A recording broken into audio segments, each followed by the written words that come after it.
files. And I just got a phone call one day from a guy I played ball with. He was down in the Bronx. He said, "What? You sound miserable." He goes, "Come on down and visit." So I went down there to visit him, and I didn't even know he had a brother.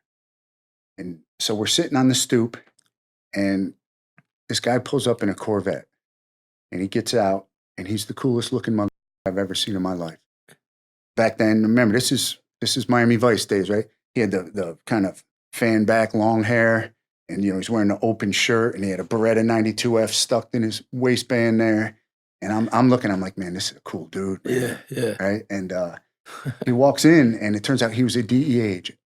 He had just gotten back from Peru, I believe, and he was working some undercover. And we sat down, we had a beer, and he talked to me for about 30 minutes about what he did. And it was like the skies opened up.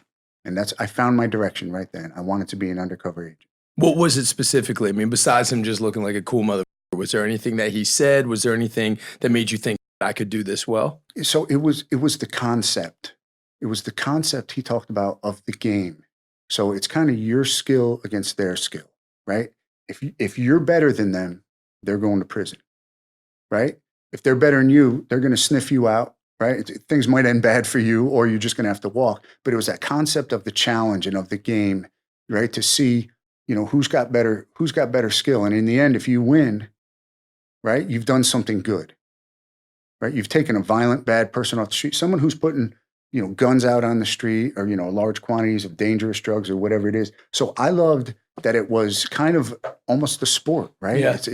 Especially at a time you're working at a bank and you don't have those stakes, and you're just that college football player, everything's kind of on the line, living fully. Yep. And then you're in this where it's just kind of getting stale. You knew that wasn't for you. Dude, I mean, thinking about like doing that for the rest of my life was miserable. Yeah. So when I heard about this, and I could just see it in his eyes when he was talking to me, like the passion, and I found that. And I said, man, this is what I want to do. I didn't want to be a uniformed cop.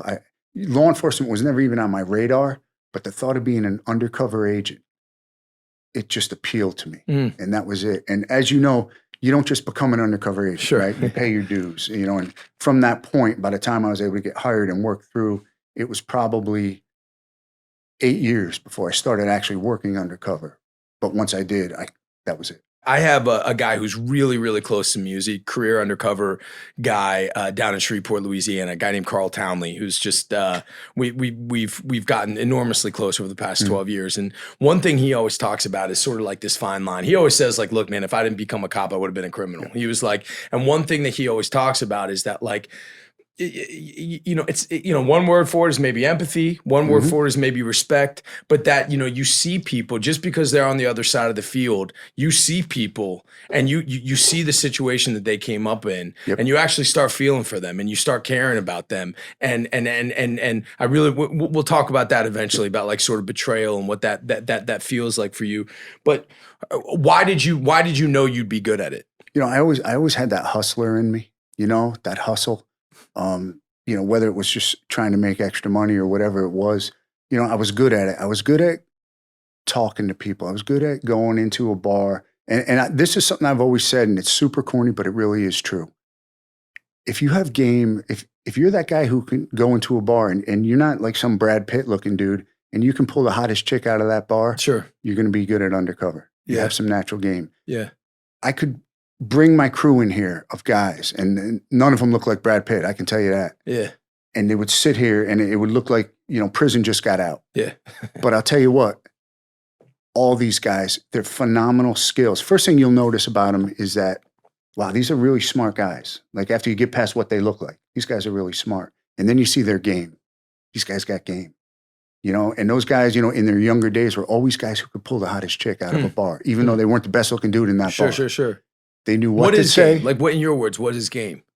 Knowing what to say, when to say it, knowing what not to say. Yeah. Right? That's game. It's like selling a car. Yeah. Right? That person